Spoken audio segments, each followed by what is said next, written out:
We are talking this morning about a video that you guys will see all over your feeds this morning about a woman who was at the Bronx Zoo in New York. Right. Yesterday or the day before. She kind of hops over, we're showing you some of the video right now, I believe, yeah. So she hops over a short little fence. Right. Into the lion enclosure. Oh my gosh. And it's kind of hard to see, is right between them is a moat and a barrier type ditch that they have, and she starts dancing and taunting the lion and yelling at him. So this family was there with their kids and saw this woman and started filming her, and she's talking to the lion, and at one point he did roar at her, I guess. She's like, "I love you, baby." Yeah.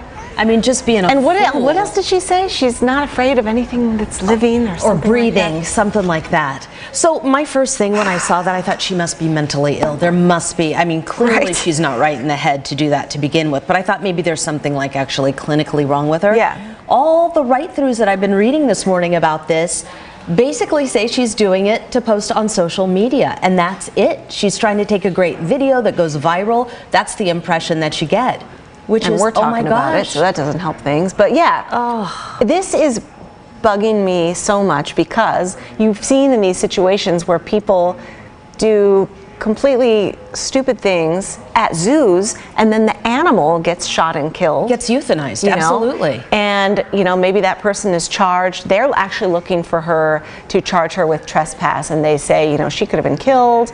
I mean, there is that moat there because there's really no other big wall barrier, I guess, in this exhibit, so they just trust that the lion is going to stay on the other side of the moat. The way it looks in that video when I first saw it, you can't see it really. It looks like they're standing face to face. The moat is, down there, but I'm like, I don't think there's a big enough chasm that would make me feel comfortable. No it's way. like people online are also saying, we don't want huge fences in front of all the cool exhibits. We want to be able to see the animals, and it's a shame that people like this may actually change the rules for the rest of the visitors who obey what they should be doing. But just people are going freaking nuts for social media fame.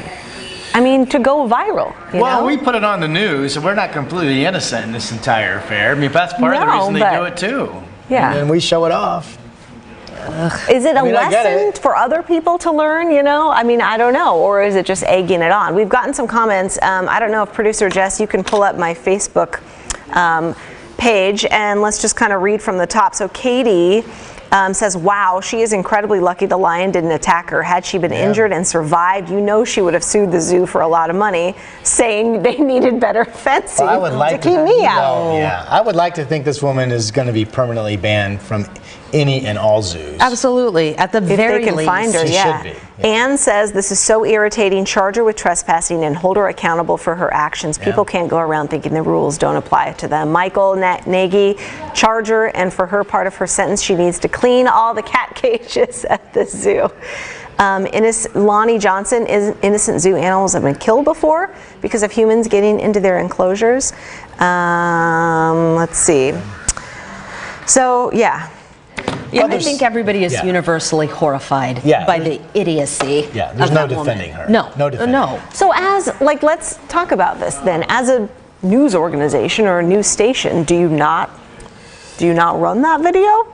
Yeah, I'll yield to Brenda on this one. I mean, Well, we don't want to give her any more fame, obviously. That's not our intent. Exactly. But what do you think, dear? Exactly. I would not be at all bothered if I never saw another one of those videos. Ever. Is it news? I mean, is it news?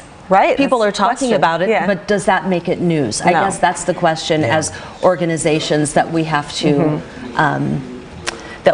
wrestle with. And the trend is now. What is everyone talking about? Sometimes and this is one of those stories. Exactly. Exactly. And I guess if she is charged, that is maybe a news story and a lesson for other people of don't be stupid. Yeah. But there's always those people out there. You don't need a lesson on this one. No. You're not supposed to do that. Any person that can add 2 + 2 knows you're not supposed to do that. I think there should be a harsh penalty because, like you said, that puts the animal in danger as well. You are in their territory. You're agitating the keepers him, and you know it. are 100% trained, they know how to handle it, and then you do something stupid, that should indemnify them from ever having a problem. If you do something that blatantly negligent, all bets are off, right? So Judge Brenda Braxton, 6 months in jail? Hanging judge. I mean, then you get in the whole issue. Our prison systems are overcrowded, but oh gosh, don't get me started. I would love to see that woman have 6 months in jail, and 6 a financial months. Yeah, or penalty. maybe 3 months. You think 3 months would do it? I don't know. That's kind of a lot. She's lucky. She's so lucky. Well, she endangered the life of that lion. She endangered her own life. Very true. Let's check in with some. You guys are talking about this on our live feed. So let's see. Heather Dudley says she deserves it. Pamela, coffee and my news team makes my day. Thank you for watching. Charlene says that's crazy and stupid. Karen, the lion would get shot in the head if it attacks her. Yes. Yeah, that's the Charlene also says common sense is becoming rare. I totally agree with you, girl.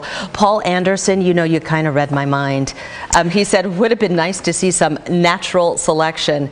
Natural sarcasm, kind of. Right.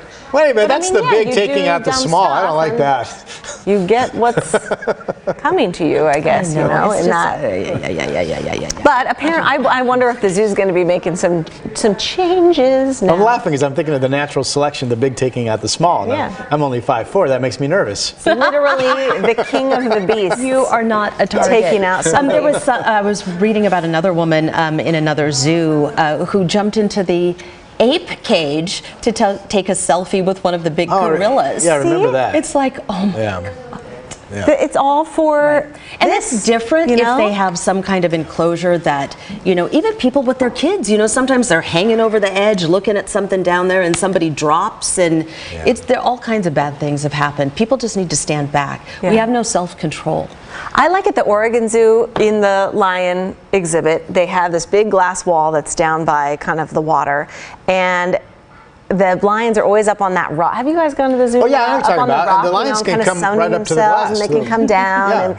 And sometimes there'll be like a little toddler kid, and he, you know, they're not paying attention, and you see the lion start like. I've had a friend who has a video of kind of the lion like stalking the little kid beyond the glass. That happened to us. And it is freaky looking. And I mean, it was, you know you're safe, but. No, that happened to us at the Oregon Zoo when Zach was a baby and I was holding him. This was before the cell phones and the smartphones and the videos.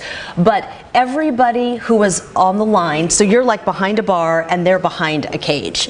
So we're looking, but that, whatever it was a cat, like a lynx or something, just like fixated on the smallest little being there, and everybody looked, and I'm thinking, he goes, he's looking at your boy, and I'm like, yeah, he is. But that's their instinct. It's like, I could eat you. And you finally kind of realize that when you get face to face with it. I have seen people, I know what you're talking about in the lions, and I've seen people tapping on that glass and kind of taunting in a rude way. And it's like, don't do that. That bothers me so much. I'm such an animal lover. I hate that.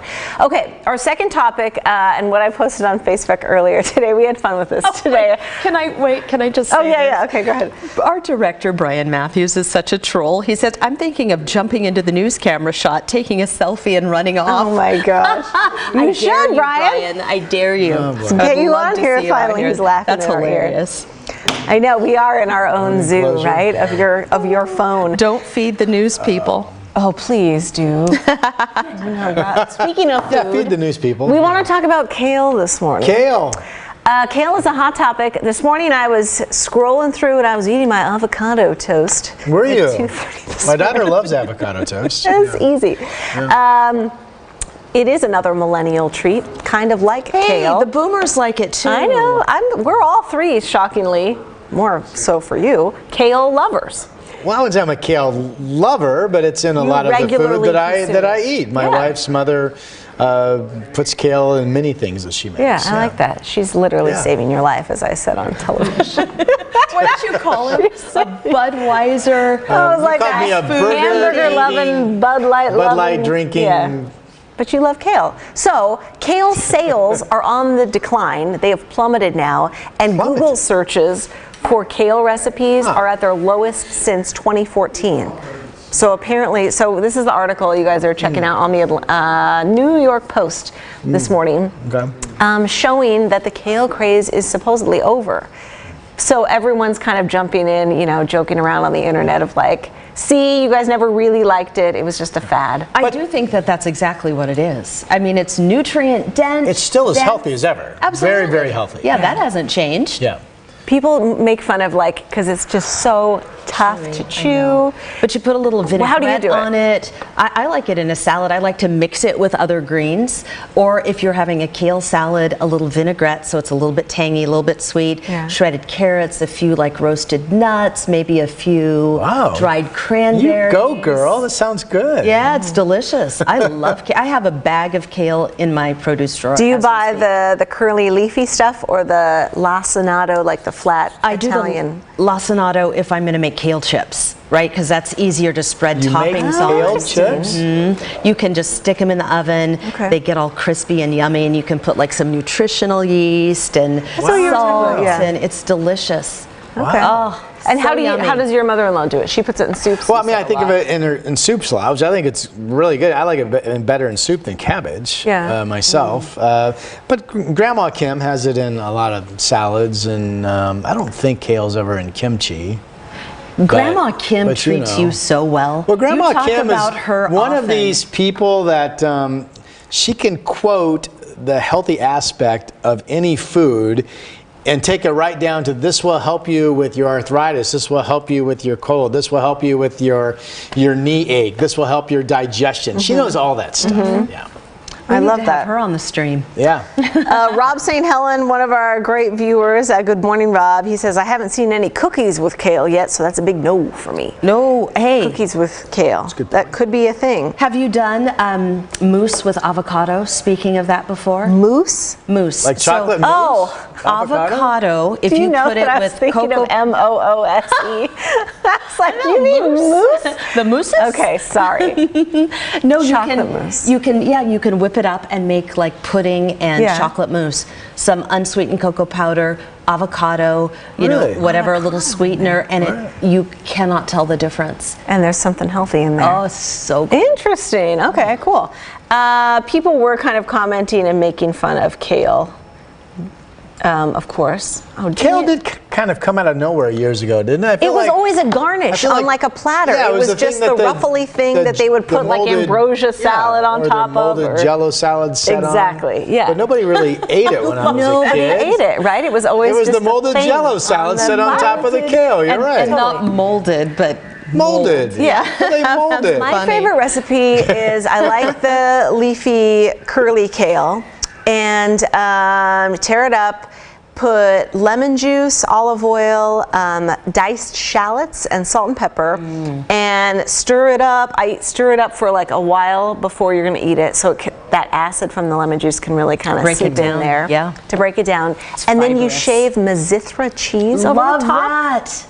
It's so good, and with dried cranberries, I love dried or like pumpkin seeds or something like that. You two are It's fancy. really good. You are the only one that I know that talks about Mazithra cheese, because when I hear that, I think of the old spaghetti factory. Yeah. And I would get the manager's favorite with half Mazithra and half clam sauce. We always That was my order go-to. a side of that, and then put it on our pasta at Spaghetti Factory. Grayson always orders a I side haven't of been that. to Spaghetti Factory. Yeah, it's very good. In You know the decades. Spaghetti Factory I for wanna the go there for now. the price and the simplicity of what you're getting is a great value. There's one in Vancouver, for a family right? where you can't afford to spend a fortune. Yeah, there's Right. one in Vancouver on the east side. We did it in college. It's a good because we got it's well bread, priced. we got salad, Yeah. we got spaghetti, and we got. It was like the OG Olive Garden the before free Olive ice Garden cream, was yeah. around. Yes, Yeah. it was. No, we like Spaghetti Factory. We've never been disappointed. Yeah. But I've never done Mazithra on kale. But I'm going to try that. Because it's kind of that salty, like drier cheese, and it's super good. So You're we my all love foodie kale. girl. Are you guys making fun of us? I want to know. What are people Tell saying me. here? Yes, Jeff in Oregon on Instagram says kale was a garnishment when I worked in a It restaurant. was, yeah. Ginny Carlson says it's pumpkin spice season. Stop. I know, we're talking about kale. Season. Where were, let me go to some of these comments because some of them are funny. Rob, I'm going to kale was never kale good. cookie. I'm going to come up with a recipe because I know it's out there. Kale was never good. It was just good for you. No, I disagree. So somebody was saying, and I never saw it, but you know the sweatshirts that say kale? Beyonce was the first one to wear that. Is that right? I totally missed that. Well, that's why people fell in love with kale right there. Yeah. If Beyonce thinks it's cool, then it's coming for us all. All right, Jay, come over here. I'm going to show you this. Rob, this is for you, my friend. Oh, yeah. This is I'm going to make some of these, and I'm going to bring them in. You found a chocolate chip kale cookies. You found a recipe. What? Look at them. Oh. I mean, honestly, how can that be bad? Sometimes you do things for the shock value. Oh, that's what the article says. I wonder if that's good. Interesting. You should make them and bring them in. I'm on the search. Yes, I will. Kale. I know. cookies. Producer Jess said I can't imagine tasting the kale. Does it have butter and sugar and all that good stuff? You probably can't taste the kale. That's funny. Yeah. I am surprised that you eat kale. What other healthy things would you surprise me with? So here's the thing about me. I like my chili dogs, my fried chicken, my hamburgers, my Bud Light, but my wife will tell you that I will eat just about anything. Oh, good for you. There's only a couple of things in my life where that I don't like. And for the most part, Grace always laughs at me, but if I try something, I just take a big heap of it and put it in my mouth. And she's like, aren't you afraid you're not going to like it? And I'm like, well, I can always spit it out. Yeah. but no, I grew up in a household. I'd ask my mom what's for dinner. She'd say, what difference does it make? You're going to eat what's on your plate. Good for her. And that was that. Old school. Right. So you learn not to be a picky eater. Mom, I was just curious. So really, there are a few things that I won't eat. Good. I like it when people try things, at least. I do too. Instead of just saying I was a finicky kid, though. Really? That's when I would try and get invited to a friend's house.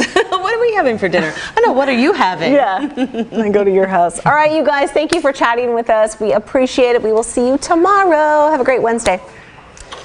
Something that's big now and healthy.